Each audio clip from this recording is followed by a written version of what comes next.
What were some of the things that you learned at the real radio station that, you know what I'm saying, you probably couldn't prepare for, in college? When the system don't work, what you do, if your board is stuck, how you gonna fix it? Like, you don't stop just talking, you still have to keep going, you keep flowing. It's a lot. I learned how to be relatable. Yeah. When people hear you on the radio, they want to know that they can relate to you. Mm-hmm. If they don't, I feel like if people feel like they can't relate to you, then there's no type of real connection. Right there. Super Dave told me that. Shout out to Super Dave. He an OG, real OG in the making area. Dave really showed me a lot as far as in the technical side. Again, remember, like, I still from high school is the text that I like the technical stuff. So yeah. He really showed me a lot as far as in how the systems and stuff operate. Okay. And then I had my program director, which is so crazy. So I never wanted to be at Power 107.1. I'm gonna say that, like, growing up, it was like, oh, that's a ratchet station, and it was crazy. Like, after I graduated from high school, from college, all I can remember, I went to Jamaica for my graduation trip. I could not focus because I was like, I need to get a job in radio. Yeah. What am I about to do? As soon as I'm off this trip, I'm trying to go to Atlanta. I'm trying to visit these radio stations. So I couldn't even enjoy that because I'm like, what's my next steps? So end up calling KISS 105.1, 107.5, which is our urban AC station, because again, I'm a 90s baby. I like R&B music. So call there, come to find out it's connected to Power 107.1. I'm like, okay. Go in. The program director at the time, he was new. His name was Lil G. Well, I used to listen to Lil G when I was in Savannah, because he was on the radio at like the top radio station. And he actually is a graduate from Savannah State as well. So came in, talked to him, told him, hey, I was like, you Lil G from Savannah? He was like, yeah. I was like, I used to listen to you, da-da-da-da-da, It was like crazy. What you doing out here, Yeah. It's like, yeah, I moved. So it was like, okay, well, I'm from here, So end up working under him, being his assistant. And even working with him, I learned a lot. It's so many different pieces in radio that people don't even know. Yeah. You know what I'm saying? Small details, but that's very important. I learned terminology of radio, the difference between a rotator and a sweeper, and the marks on songs. Like, it's a lot. And right now, I have actually just tapped into sales. Okay. Where I'm actually into radio advertising, getting people to advertise on the radio, and they tell you in school, like, the concentration that I went in, radio and television, they like, you don't make no money over here. PR and advertising, that's where you make the money. But again, I'm like, I ain't trying to do that. I want to be on the radio. I don't care. I'm gonna be on TV. Yeah. But really, being on the radio, they like, okay, this is what you get. Yeah. You get your money really, like, being out here in the streets. You know what I'm saying? And even though I'm not gonna say I'm not like a real street person, but it's a certain type of hustle and aggression that you have to have when you out here. I know me. I'm not that real rowdy, loud person in the club. I'm trying to see purity, smoke my hookah. I'm gonna say a couple of words. Hey y'all, what's up? And you know what I'm saying. So I really had to find my niche in radio and really see where I fit. I've been on the morning show, 6 a.m. to 10 a.m. That's why I originally started out. Me and G came back. I left the radio, moved to Atlanta for like a year and a half. They called me back. I came back last November, started doing 3 p.m. to 7 p.m. And I just started my new position, so now I'm doing middays, 10 a.m. to 3 p.m. Plus, I'm doing the advertising, the sales part, because I'm like, okay, this time around I'm coming back focused. Like, I'm coming back with a different mentality. Like, how can I make money that's my that's my goal right now. Even with still being on the radio, it's just a lot, but grateful to be back. I can say that, and like I said, just having a different mindset on how I want to move in life and things I want to do. It's a certain type of lifestyle that I want to live and that I enjoy. But in order to live that lifestyle, you gotta get out here and you gotta work. Yeah. So whatever I gotta do to make sure I'm in control of my money, that's what I want to do. Okay. So. Well, talk about, all right, so after graduating, getting on the radio, getting your shows, like, what's the lifestyle for you? Like, what's some of your experiences that you experienced that you didn't maybe think that you would have, and what's some of the things that surprised you about being on the radio and stuff like that? Oh man, the people you get to meet, the celebrities. I remember my first interview ever with the radio station. I interviewed Bryson Tiller, and he came in person. Bryson, I had been listening to him because my sister, she good at finding like underground artists. Yeah. And then she put me on. Yeah. And so then I would be like running my like, oh, you heard this person right here, whatever. Yeah, so then I'm telling them at the station about it. So Princess had put me on to Bryson Tiller, and it was crazy because I had just started like listening to him. I think this one Don't had came out.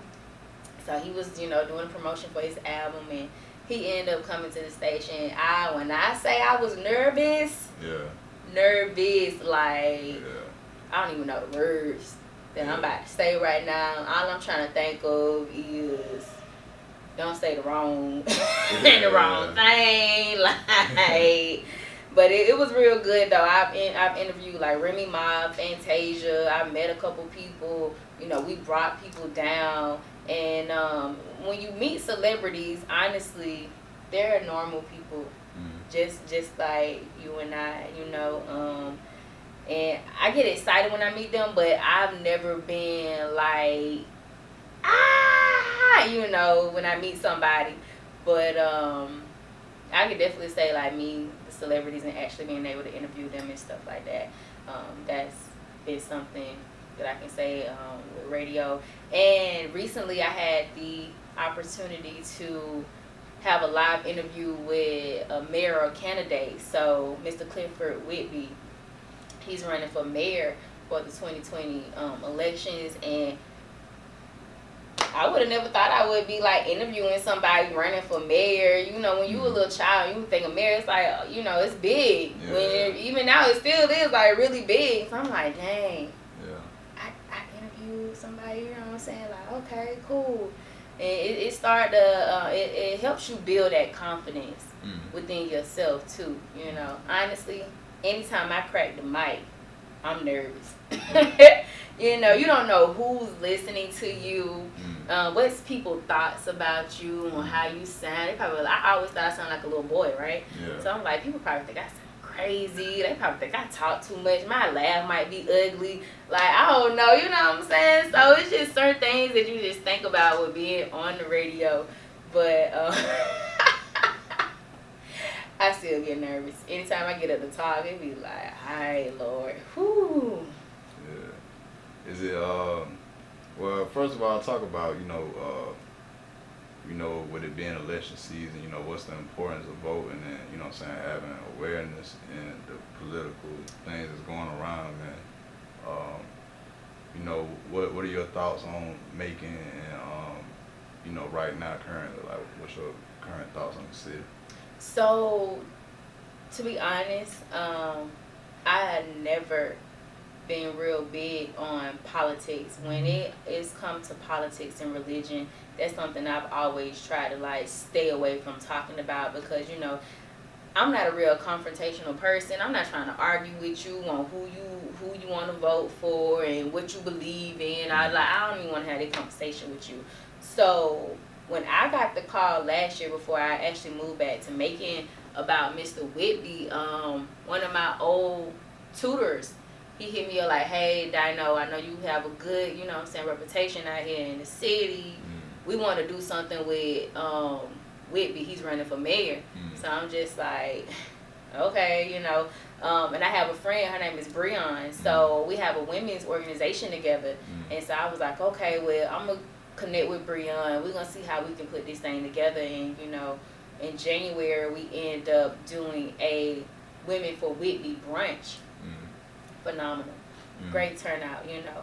And me and Breon was like, dang, you know, we don't know a lot about politics, but we did it. We put it together. Yeah. And since, you know, Mr. Whitney has been running, and I think now that I'm a little older too and trying to be more in tune with what's going on in the world, it's like I see and I hear a lot of things, you know, from people as far as in, oh, well, we can't do this because of Macon, or, you know, I hate him, I'm going to move, you know. And one thing I can say about Middle Georgia is that we have to learn how to be more open-minded. We're very cliquish. If people don't see somebody else doing this, then, you know, whatever. Or, and sometimes I've seen, you know, people got to learn how to have their own ideas. You feel me? Yeah. You know what I'm saying? I get it. You see what people doing, you like, oh, I could do this. I can make some easy money behind it. But don't just do it because you're trying to say, oh, I can make some easy money behind it. Do it because it's your passion. Stop trying to be out here being Bughetto. Yeah. Like you got it and you really can't afford it. Stop going broke for the designers. The people who out here, these celebrities, they buying their stuff on the swap meet too. Yeah. You feel me? Like, this ain't all this stuff not real. Don't go broke off of that. Invest in yourself and what you're trying to do. You know, y'all, we say we want to see Macon grow and be better. They say you gotta see the change, you gotta be the change. What you gonna change about yourself? And what are you gonna put into the community? It's more than just going out to the club, hanging out with the people. What we doing for the elderly? What we doing for these children? Because they need us. They the ones who gonna be taking care of us. And I don't want little bro saying NBA Youngboy while he, you know what I'm saying, trying to feed me in a wheelchair or nothing. Like, it's, you know, and the things that they're watching and they seeing, what kind of example are we setting for our kids? And, you know, like Mr. Whitby and I was just saying, as far as, and my question to him was, how do we get the millennials to understand how important it is, you know? And he pointed out, it's not just the millennials, but everybody. We can't talk about, again, what we don't like if we're not putting forth that effort to try to fix it. You know, I asked him, what do you think Middle Georgia is missing? To me, it's a lot of things that I feel like we can be doing that I would like for us to do. I'm all about family, community. You know what I'm saying? Let's put some rallies together for the youth.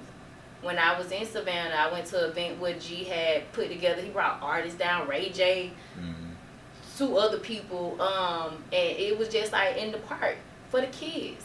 Just something for them to do, you know? But, and I get it sometimes, it's certain things we can't control, you know?